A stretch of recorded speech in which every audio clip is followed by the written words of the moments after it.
eu sou Dagmar Castro, do Movimento Mulheres de Deus pelo Brasil. Sejam muito bem-vindos a essa nossa conversa, essa nossa reflexão sobre os destinos do Brasil. Não é pouca coisa, né? O destino do Brasil está nas nossas mãos, por incrível que pareça, está nas nossas mãos.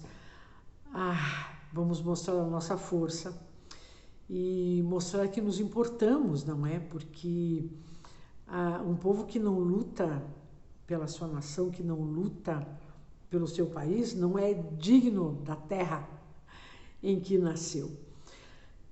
Inscreva-se nos nossos canais, se inscreva-se em todos os canais da direita conservadora, apoie, colabore, ajude a turma do bem a ter relevância, a ter visibilidade, a ter a presença, né, nas plataformas, nos canais, porque a turma do bem precisa vencer, gente. E só venceremos unidos, porque, por incrível que pareça, a turma do mal é bem unida. Então vamos nos unir e vamos nos apoiar mutuamente.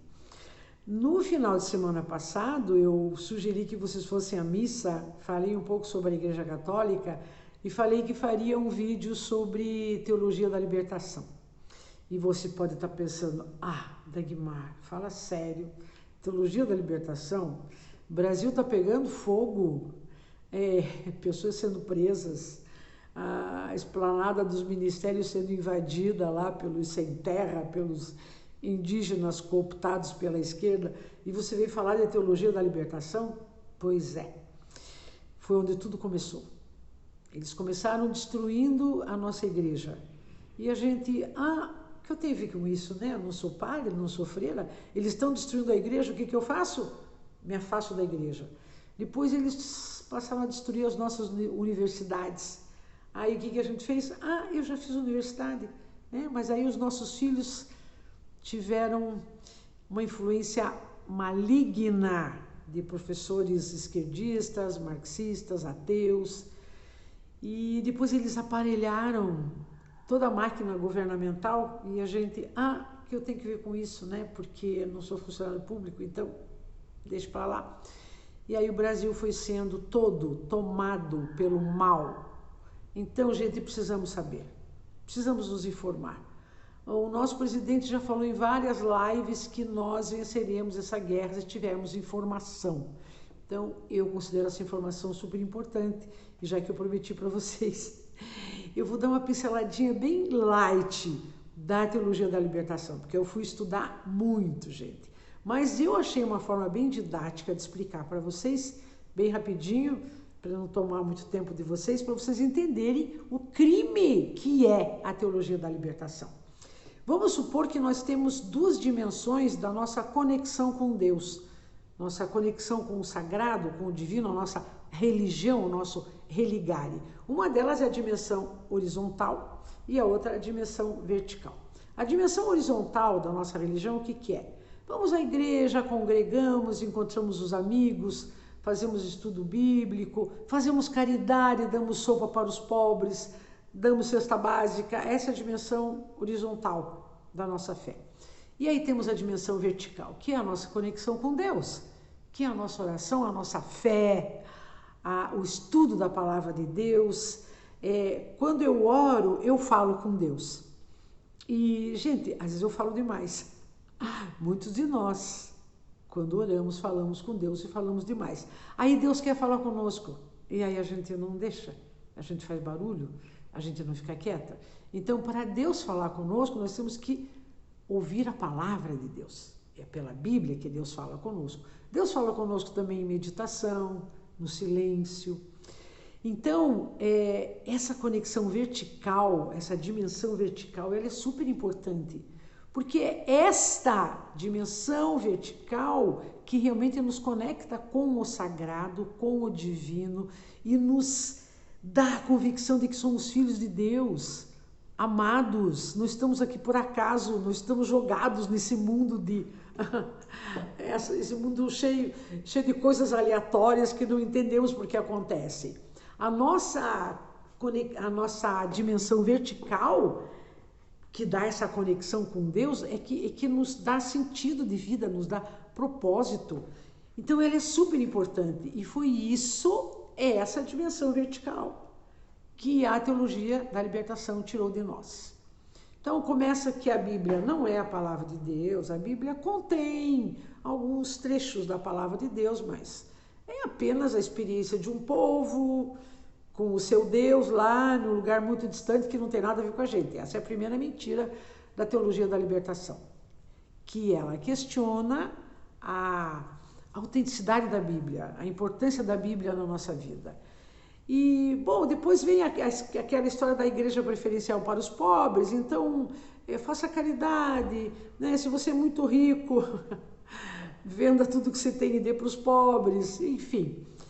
É como se a ação social fosse o bastante para nos conectar com Deus, nutrir a nossa alma, nos fortalecer, nos tornar seres humanos e divinos. Somos seres humanos e divinos, somos sagrados e profanos. Quanto mais nos aproximamos de Deus, mais sagrados somos e menos profanos. E a teologia da libertação fez isso. Tirou a dimensão vertical da gente e nos tornou, ok, se eu for uma pessoa razoavelmente boa, e se eu for uma vez por semana dar sopa para os pobres, eu estou com uma questão resolvida. Não, é mentira. Então a teologia da libertação nos contou muitas mentiras, muitas mentiras. E a gente deixou correr solto a coisa lá na igreja, porque achávamos que não tínhamos nada a ver com isso. Hoje nós sabemos que nós temos a ver com isso. Então, por que eu estou te contando essa história?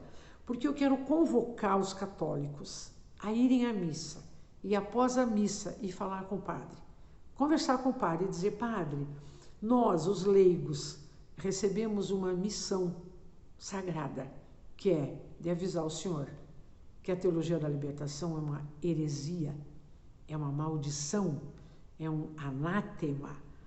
Não por acaso Frei Leonardo Boff foi excomungado e foi expulso da igreja.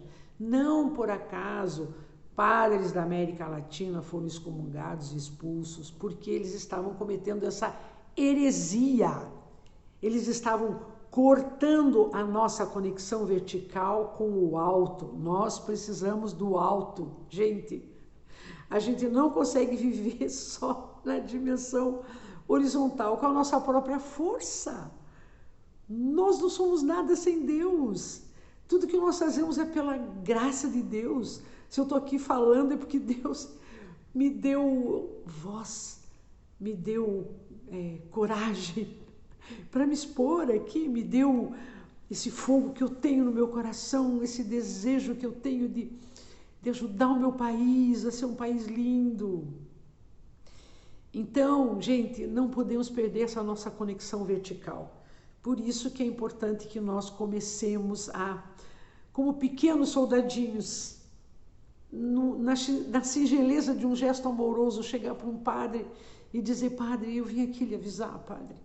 Nós, os leigos da Igreja Católica, estamos sendo chamados para restaurar a igreja.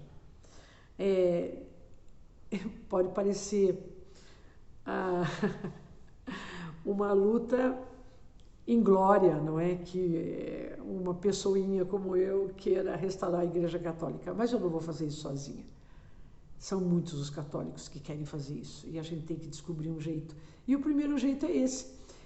Gente, essa semana eu me propus a fazer um propósito de missa diária. Eu vou à missa todos os finais de tarde nessa semana e todos os finais de tarde eu vou falar com um padre, em uma missa diferente, né, em igrejas diferentes a cada dia, e vou falar com os padres e vou dizer: padre, eu tenho essa missão de avisar o senhor e pedir para o senhor que siga o que o cardeal Ratzinger, que é o Papa Bento XVI, que para mim é o Papa, esse também é outro vídeo, falar desse problema dos papas, não é?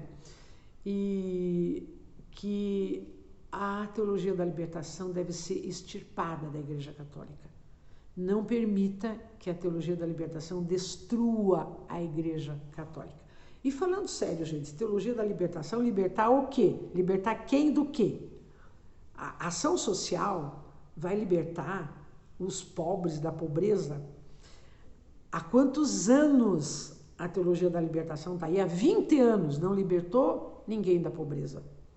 Pelo contrário, impediu que pessoas se libertassem das suas tendências, às vezes malévolas, através da conexão com o sagrado, com o divino. Não há uma outra forma de nos libertarmos do nosso ego, da nossa maldade, da nossa preguiça, da nossa indolência, da nossa omissão, se não for pela força que vem do alto. Padre Chico, que é um padre que eu admiro muito, da Renovação Carismática, rezava missas ali na Água Verde, maravilhosas as missas.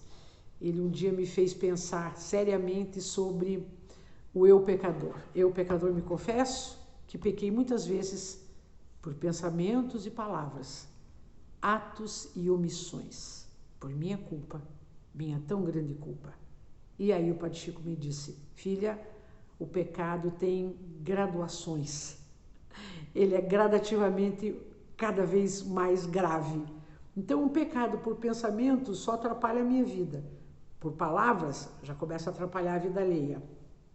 Por atos, é muito grave. E o mais grave de todos é o pecado de omissão.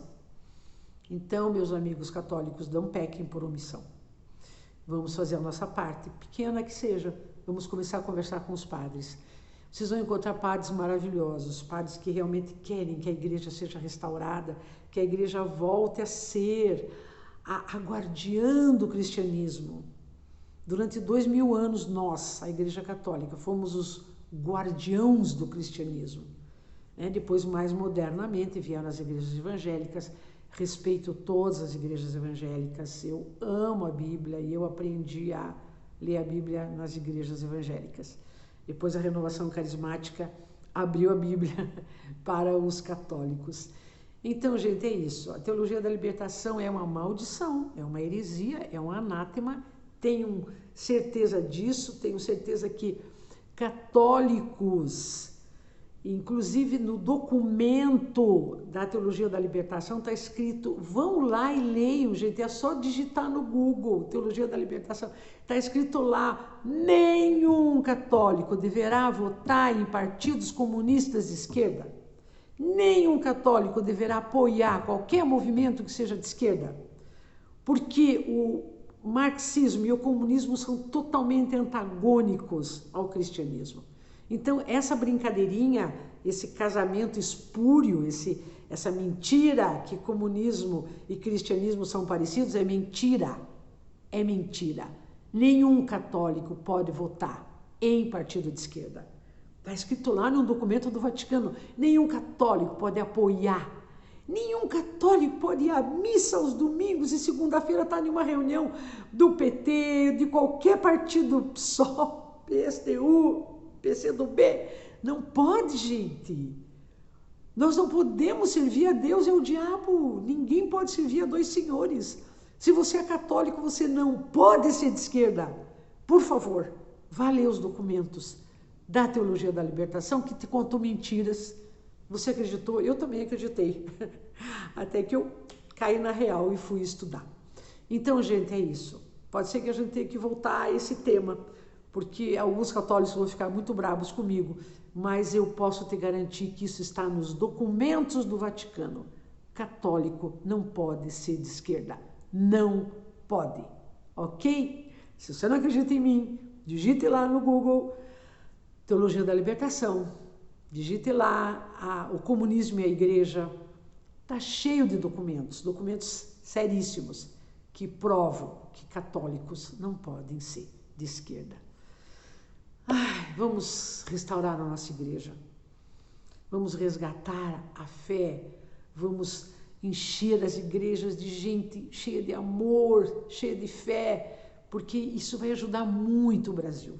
Meu amigo católico, você não tem ideia do quanto nós podemos ajudar o Brasil a se tornar o país que a gente sonha.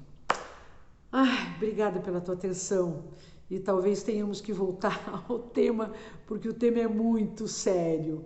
Que Deus abençoe cada católico, que Deus abençoe cada cristão, que Deus abençoe padres, pastores, pregadores, que trazem a palavra de Deus para que possamos nos tornar a nação cujo Deus é o Senhor.